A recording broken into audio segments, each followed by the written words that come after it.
By the way, I'm LaRita Shelby, and I'm here on special assignment from the AFRTS blog spot. Thank you, Tom Weston. So I'm going to sit down, and we're going to talk to the great Roger Carroll and find out some more. Is that You're okay? in my den, and I'll tell you a lot of stories. I'll fake a lot of them, but that's okay.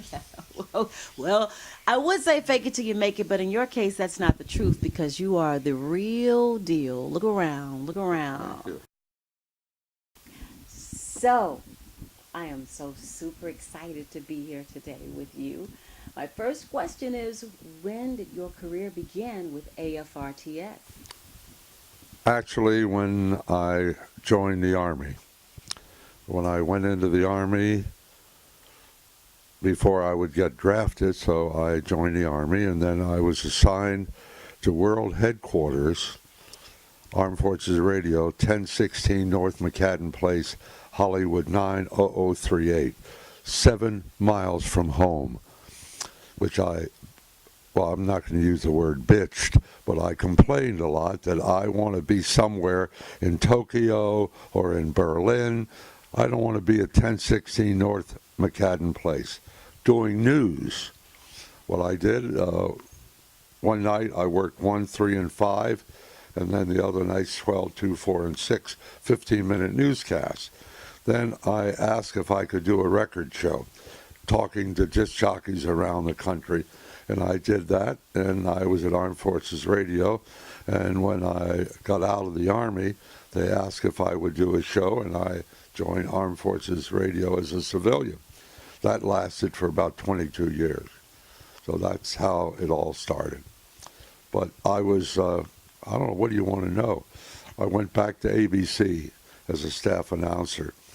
And they started playing records instead of live music. We had orchestras, about 4 orchestras for fill-in, and they hired Paul Whiteman, who was an old-time musician, and he did a 3-hour record show. And I was a staff announcer at ABC. You know, this is ABC, and, you know, Roger Carroll News in Los Angeles. And then they hired Paul Whiteman to do a record show 3 hours a day. Well, that didn't last long. And Dresser Dahl said, chief announcer said, you're going to do a record show. I said, no, I'm not. I said, I did that when I was 15 years old. I don't play records. He said, well, you're going to play records if you want to be here. So I was deciding, I think I'd finish law school and become an attorney. So I was doing ABC 3 hours a day, and they started selling hours, and I was making big bucks. So you bet your life, I became a disc jockey. And then I was put on KABC locally and the ABC network. And then I got an offer to go to work for Gene Autry. But I couldn't leave because I had a personal service contract by that time at ABC.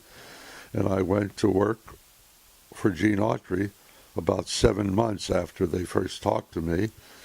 And going to work for Gene Autry, I shouldn't say this, we became wealthy. It was the best job I ever had in my life, 22 years. But then I stayed on at Armed Forces Radio for about 22 years. And I enjoyed, great reaction. And I was an announcer before I was a disc jockey, and I think being an announcer made me a pretty good disc jockey, and I enjoyed Armed Forces Radio. The reaction, it was paying off, and I did it for more than 22 years. I went in every Tuesday at about 7 o'clock in the morning, and I did 5 shows. And my agent, George Shapiro at William Morris, knew, and he told all the clients, Roger's not available on Tuesday between 9 and 7 in the morning. He's at Armed Forces Radio. It became very important to me, and then I was started being successful. But every Tuesday morning, I was at Armed Forces Radio, and I did that for 22 years.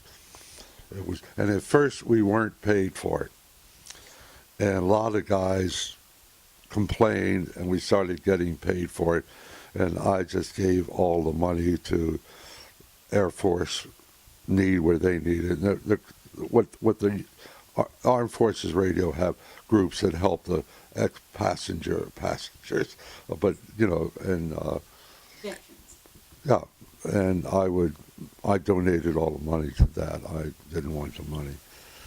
With such a stellar career, no doubt you've touched many lives. How do you want your legacy to be remembered?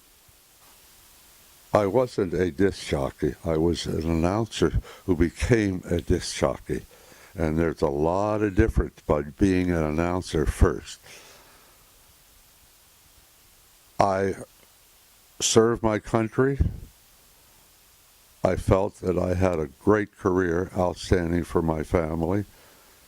And I just decided to be me. And it took a couple of years, and I got a style, and I was very lucky. I was very fortunate. I had a great career. I owned radio stations. Life was good. And I was very successful.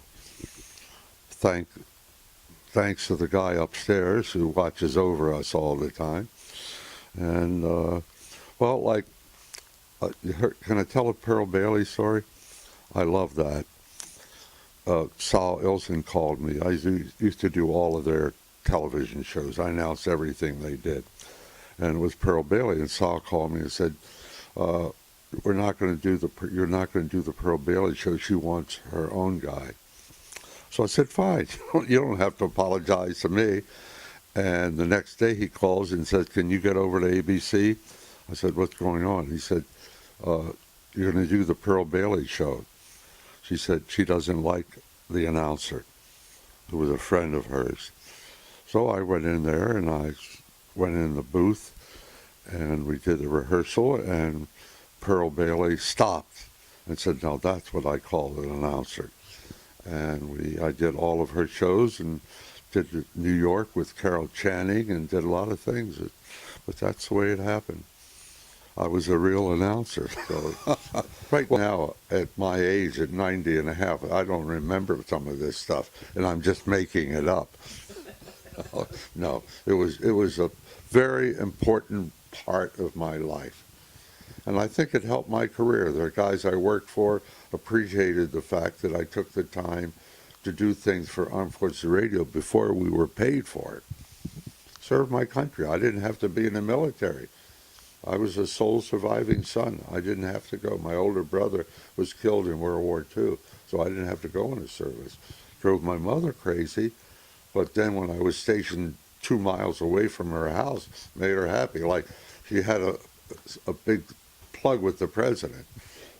Okay, anything else? It's been fun being interviewed. I love it.